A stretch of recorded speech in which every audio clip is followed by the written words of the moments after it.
Hello and welcome to Your New Jersey. I'm Lisa Marie Falbo.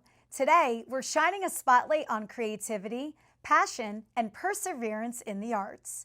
We'll hear from filmmaker Ryan Halasz, whose latest feature film, The Muscle, was brought to life right here in the Garden State. But first, the Mantoloking Road Playhouse in Brick is bringing Broadway-quality performances to the Jersey Shore. We'll meet Kendra and Anthony Zarrilli, the powerhouse couple behind the Playhouse. Kendra and Anthony, welcome to the show. Thank you. Thanks for having us. I am so happy you made the drive up here today to Nutley because powerhouse couple doesn't even begin to describe you two. Because you are taking over that sector of the Jersey Shore in so many ways. Talk about your involvement in business. In Brick, New Jersey, I moved there in 1969. My father came down from Trenton, and I'm a third-generation builder. We've been there ever since. I love growing up at the Jersey Shore, getting involved in the community, and been building homes there since I can remember my dad allowing me on the job sites. You know, over the years, met my wife. We had kids and then got involved in the theater program. And since then, I grew up off of Mantoloking Road, so it seemed like the perfect spot to build another business. Building is one thing. Yes. But the theater world, Kendra, is so much different. So how did you wrap your head around like owning a theater company? So long story short, we got involved in Brick Children's Community Theater about 15 years ago. Our daughter was very little and she had her first dance recital and she came off the stage and we said, "How was it?" And she said, "It was great, but now I need to be in a real performance." And we knew what she meant is that she wanted a whole show. That dance was just one part of it for her. And she was 3 at the time, and a couple years went by and I saw audition notices for The Wizard of Oz. We knew nothing about it. I said, you know what, let's just go, bring her, give it a try. I didn't even tell her it was an audition. She just thought it was what she was doing for the day, and she went and she came out and she had fun, and that was the end of it. About a week later, we got a call for a callback, took her back, same thing, she just had a fun day, and then she was cast in the show. We had a great experience. It was Wizard of Oz, she was a little munchkin, and at the end of it, the then founder of the organization stood up on stage and said, "This could be our last show. We're out of money, we don't know, what we'll bring," and kind of didn't appeal to the audience. And myself and another mother who was also their family's first experience, not knowing, separately went to the founder and said, "I can help." And from there, it started with, fundraising, really turning the financial position of the organization around to then I've been running the organization for the last 12 years. And when the pandemic hit, we had been using, another theater, rented space. We kind of were like, this is it for theater. Like, it could be a long time before we come back. What can we do? And we ended up taking the shows outdoors. After the 5 successful runs, we were recognized. We received a Cultural Response Award from the Cultural and Heritage Commission. It was really a successful thing. And when we were ready to go back into a theater, the theater we had been using wasn't ready for us. So we're like, okay, what can we do? We found another venue 45 minutes south of us. Great venue. They welcomed us with open arms, but it was just a little too far. We were able to move back up to our part of the county, but now there were scheduling issues. And, him and I said, this just can't go on this way. Between the pandemic and all these other issues. And, from the time we started with the theater company, there was always talk of, wouldn't it be great if we had our own space? Wouldn't it be great if we had our own theater? And then just one day after, many years of thinking about it, a dilapidated old boatyard across the street from our restaurant, down the street from our building business, went up for sale. And we looked at each other and we're like, do we do it? And we said, what do we got to lose? Let's just go for it. We dove right in. We dove right in. So, and that was almost 2 years ago now. Yeah. So this has been quick. Yes. Yes. Yes. I mean, in the world of building, Yes. that's like a nanosecond. Yes. Yes. We purchased the place. We had to go through a change of use with the township. That was a little bit of a process. Once we did that, we went in for building permits. The day we got the permit, we started, which was September 29th. and we did the complete renovation, addition, and had the place up and running in 4 months. Was there a theater that inspired the build?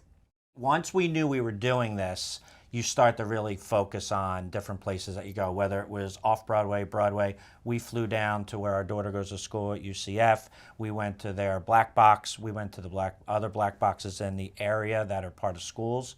And we were taking pictures and taking notes and everything. And we incorporated all the best of what we've experienced from those and put it in one place. Right, and another thing to note is that BCCT is completely volunteer run.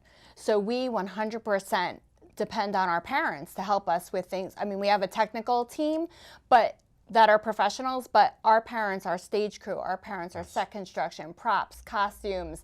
So we've had a lot of experience knowing what goes on backstage, how things work. So we were able to take all of 12, 15 years of knowledge. And, you know, like I said, once we knew we were doing this project, we paid attention to every detail in every theater we went to. We're like, we like that. We don't like that. We can make this work. We can't do that. You know, I would say we took everything that we knew and experienced. I mean, we, you know, when we started, the company was operating out of schools. So we would bring all the equipment there. Then we went to a real theater, what I call a real theater, a professional theater. We had storage facilities, probably 5 or 6 of them, between Lakewood, Bricktown, all over with just stuff in it. We've had trailers at another location, 4 tractor trailers full of stuff. Then we would rent a warehouse in order to build our sets.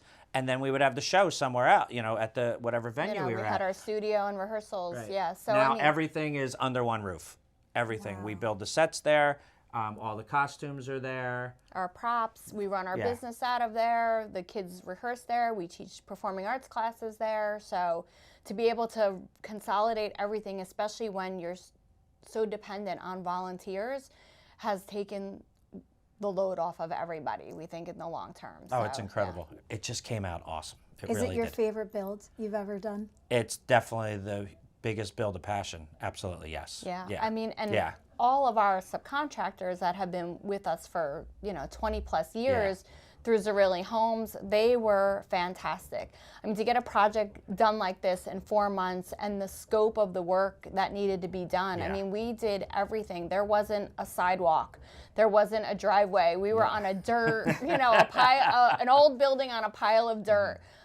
The amount of electrical work that needed to be done, like our electricians were amazing, and you know, and rightfully so, understandably so. You know, the different trades usually like to come in a certain order. So the electricians might come in, do their rough, then the sheetrocker, but we had 6 or 7 trades all working at the same time, at the same time, and everybody got along. That's a party. Yes. It was a party.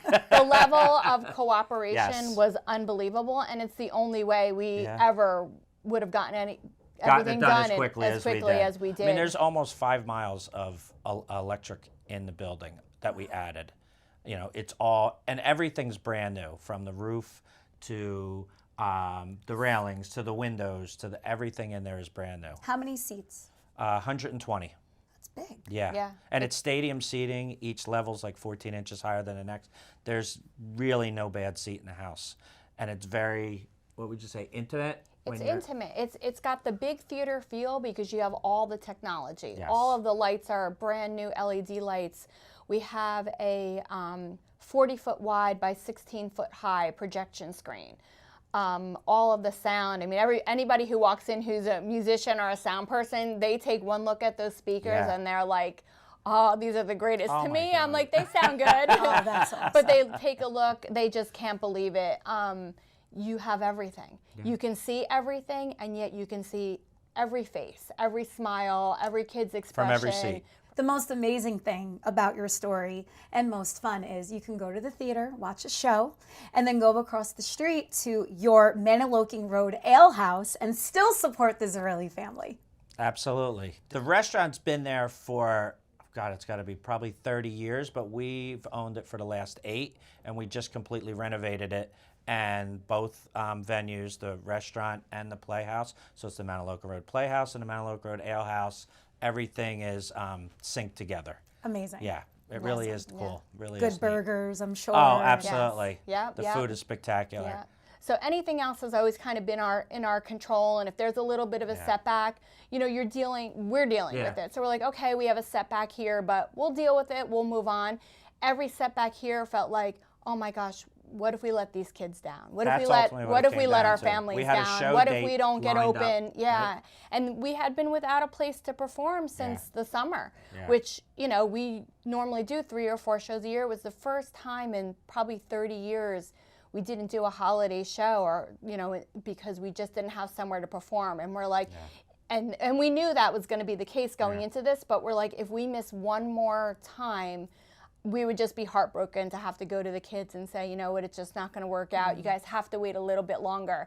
You know, as an adult, you understand that. As a kid, these kids put their heart and soul into every performance, I mean, these kids. It was incredible seeing them on stage. The first day they walked in for their first rehearsal, because none of them got to see it until we were allowed to open the doors. It was a construction site, literally until they came in for rehearsal. I mean, the week like, before, 5 weeks ago, there weren't seats in the place. We got the CO the same day as the first tech rehearsal.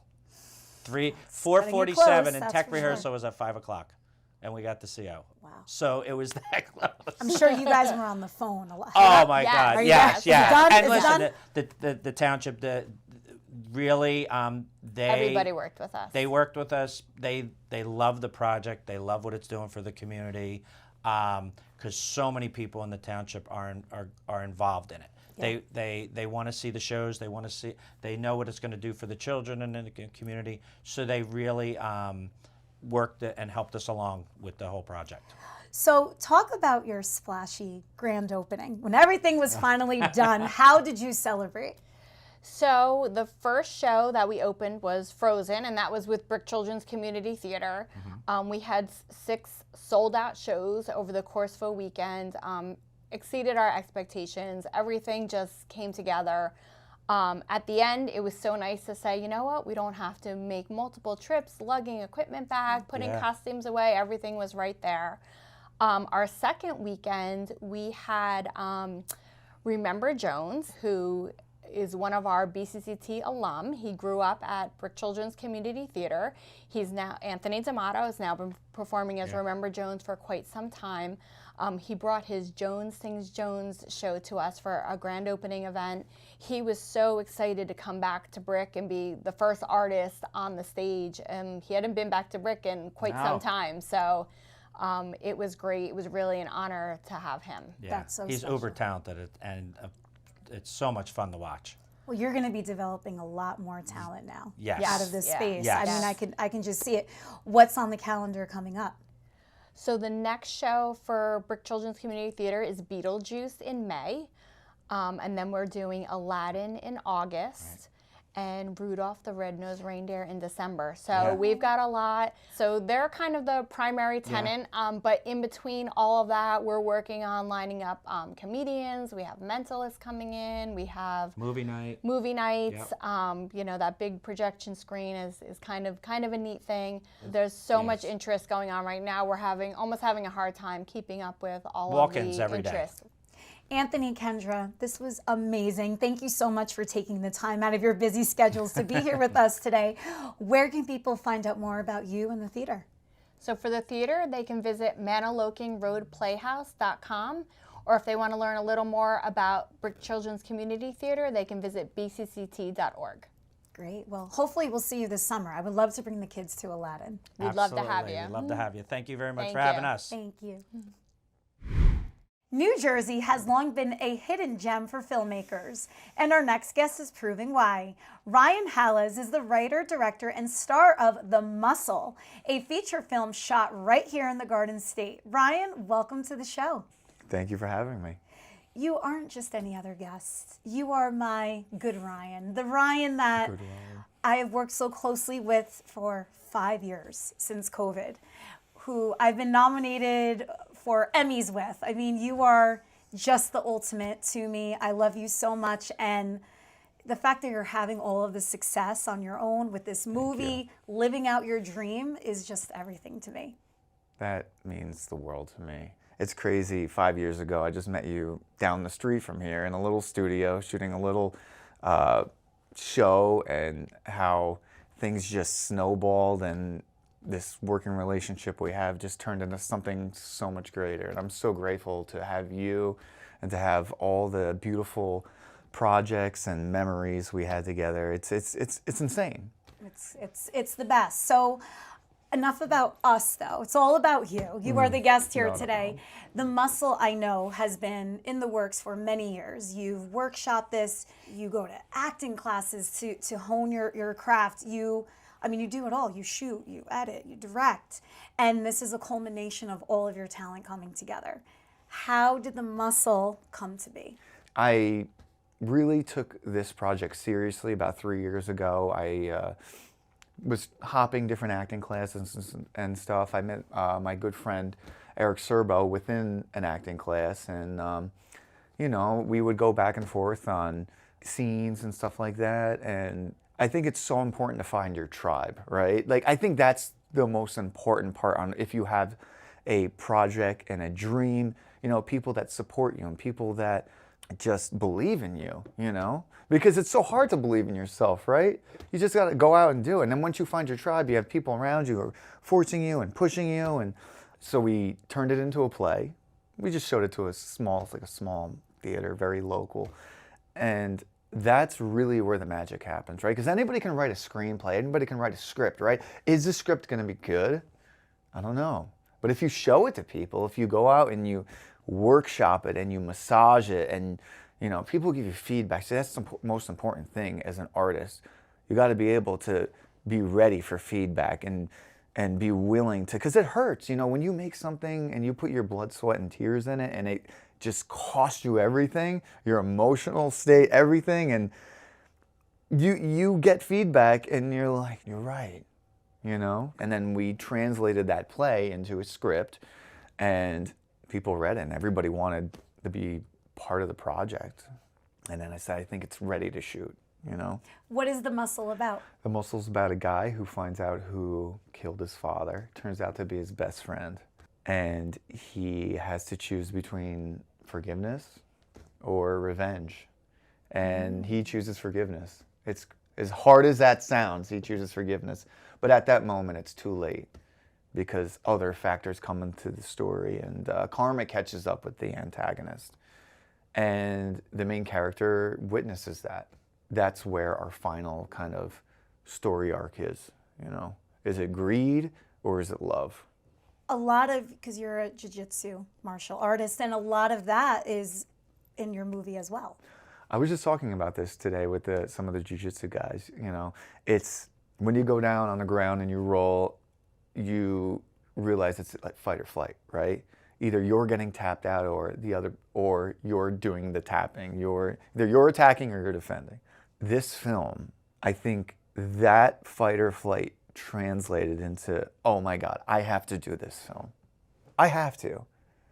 Otherwise, it'll never happen. I'm not getting the goals that I want, the dreams that I had, because we all had dreams as a kid. We all still play pretend, right? Yeah. I mean, we still as adults play pretend. Of course. Life becomes a lot better when you take a dive into your dream, as far reach as it sounds, because we really believe that. You wrote, directed, produced, acted. How was it wearing all of those hats at the same time? I think becoming the character.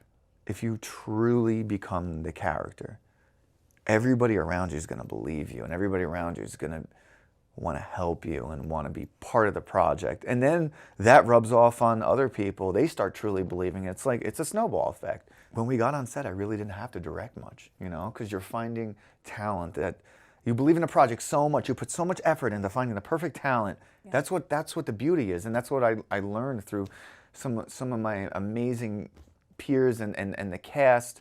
Ernie Mingione, he was so incredible to work with. Eric Serbo, oh my God. When you work with amazing people, they rub off on you, and you rub off on them, and it becomes this beautiful thing. It becomes so real and so organic, and there's no more acting. Acting you're not an actor, you're not performing, you're just being the character. You are that character.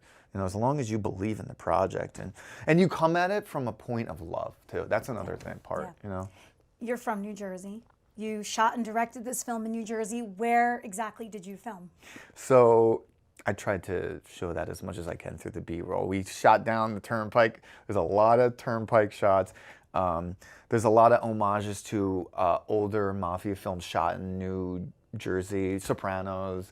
We also shot on a stairwell in Hoboken to Jersey City Heights. And we also did shoot too in New York as well a little bit. I got to give credit to New York. You know, Hey, it's there like are big brothers. right. Across We're the river, right? we're back and forth. Yes, Exactly. one and the same in a lot of ways. We're family. You know. Exactly.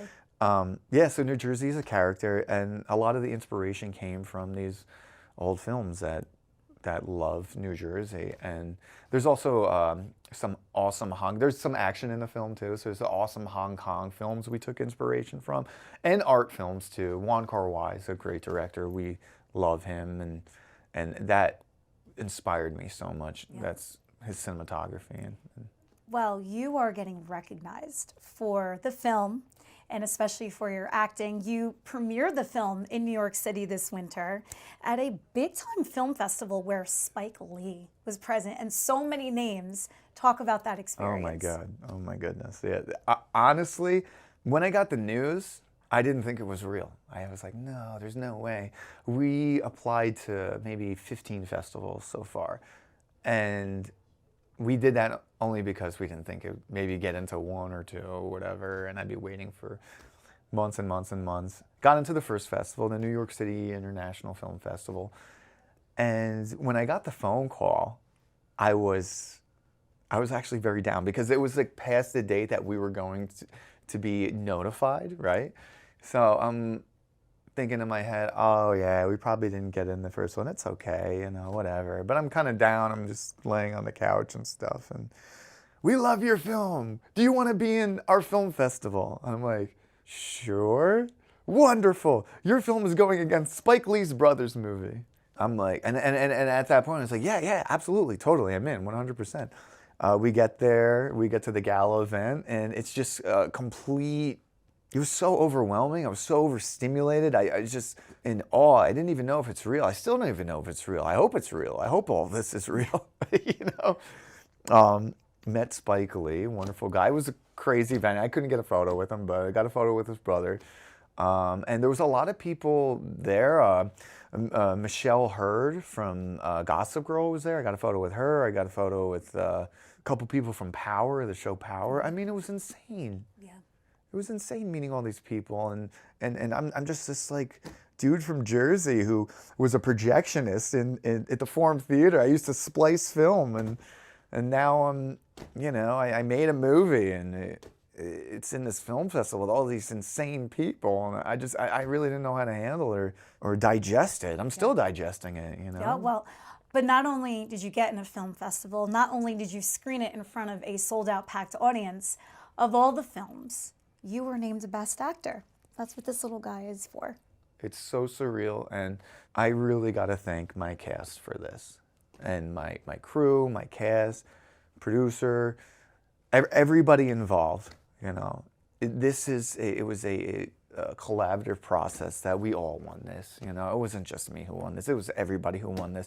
You know, we got nominated 3 times: Best Film, Best Director, Best Actor. And it's an absolute honor to be nominated and to win something. It's just even more of an honor. But this is a win for all of us. This is a win for all of us. You know, the cast pushing me, making sure that everything is perfect. Because everybody on set that day, there was not one person that didn't believe in the project. Everybody was just making sure everything was perfect. You know, and that having the right people around you really is what will get the win. And this is everybody's win. You know. Before we wrap, what's next for the film? So we're still waiting on 14 more festivals. We're hoping that Tribeca Film Festival, please, if you're watching this, please accept this film. I will make sure that the audience is sold out. I will do everything to make sure those seats are packed. And then we have a lot of smaller festivals in Manhattan that we're waiting for too, which will be also great as well to have in. Well, keep plugging. I mean, you are such an inspiration to all of those watching that maybe have their own big idea. but not really sure how to make it from here to the big screen. Hey, maybe we got to get you in the next film. I know, you kept asking. Don't and worry. I kept being busy, and this was so much fun. Where can people find out more about you and to see the film? Please follow us on Instagram. It's The Muscle Movie, hashtag The Muscle Movie. There you'll find all the information about what film festival it gets into and how to see it. And then you can also find me on Instagram as well. I'm always posting stuff about the movie and whatnot. Great. Well, Ryan, congratulations, and I cannot wait to see what's next for you and the muscle. Thank you so much, Lisa. Oh, let's make muscle. Look at those Okay. guns. Yeah, Love yeah. it. Yes. Not as thank big as you. yours, but No, They're there. I'm going to send you out to collect now. You got. thank you. Thank you so much. Thank you for joining me on another episode of Your New Jersey. I'm Lisa Marie Falbo. We'll see you back here next week.